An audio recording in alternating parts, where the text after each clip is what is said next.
All right, let it rip. Let's go. Mike, I believe you had missed 13 of your first 14 shots in the second half. And then you guys, turned it around, went on a roll.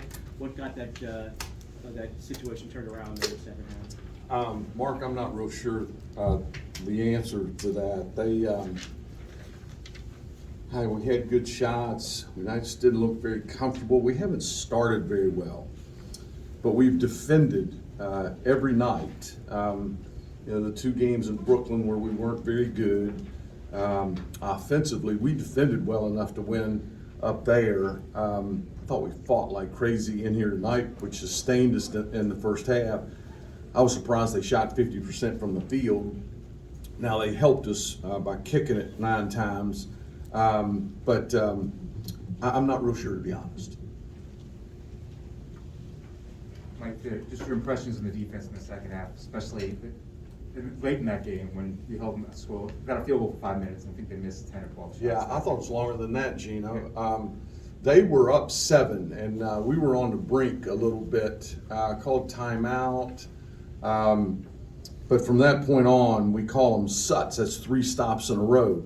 And, we dug down and had to. Wahab was touching us up in the post. They had a far too many paint touches and consequently scores.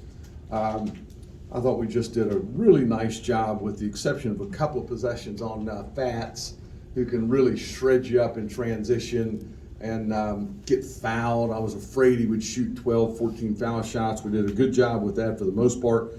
And we thought, there are a number of key matchups. Couture's matchup with Ayala, who I just think is just a really, really good basketball player, and to limit him to 2 first-half points, probably as much as anything, got us out of here with a big win. And Hunter gets trapped late in the shot clock, 8 seconds. You call timeout. Can you take us through that kind of the setup that play? Well, he shouldn't get trapped in the corner, Gene. So we got to use that. That was a little dicey. What happened? What happened through that? All right, we were running something. We had an action over here in front of our bench. What happened? Is that the one that Yeah. That's living right, man.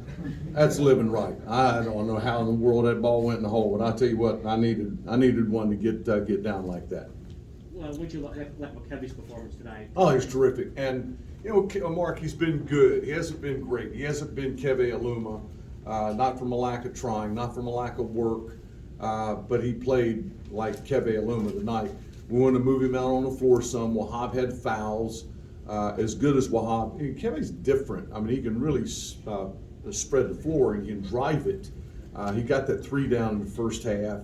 I thought, and Reese as well, the young man is going to be a heck of a player here.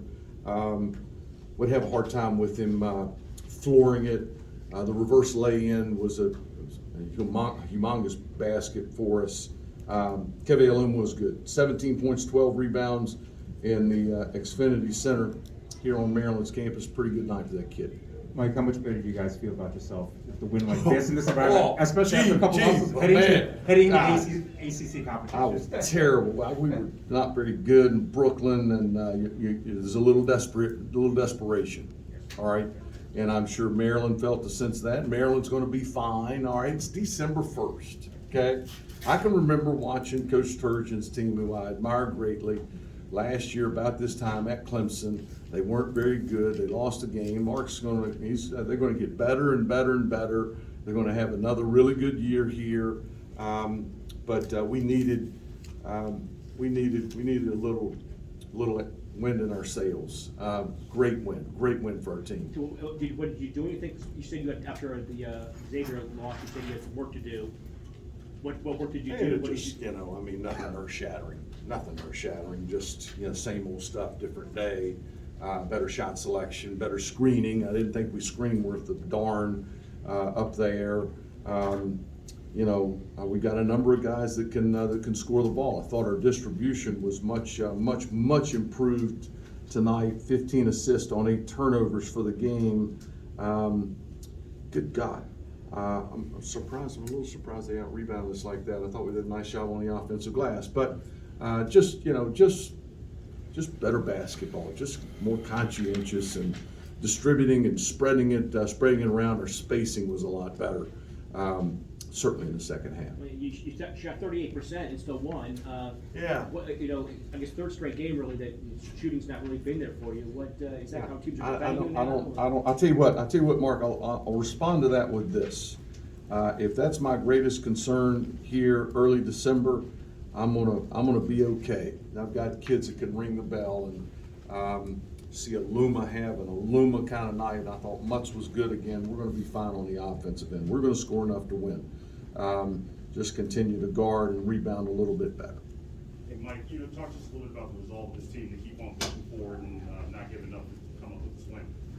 Well, I think that's a mark of a mature team and a team that's been there and been in some tight spots, and you don't panic, and great respect for the Terrapins, but next play, and I think we got a 3 down, maybe it was a 2 to cut it back to 5, and we buttoned up defensively and did a nice job and kept chipping away at it. You're not going to get it back with one possession. You got to hang in there and stack a couple of defensive stops, and Couture, big shots, Aline, Murphy's distribution and unselfish play was big. So, again, good night for the Hokies. You said there was some desperation, even though we were. Yeah, I mean, you lose a couple with a team that has some high hopes and feels pretty good about themselves.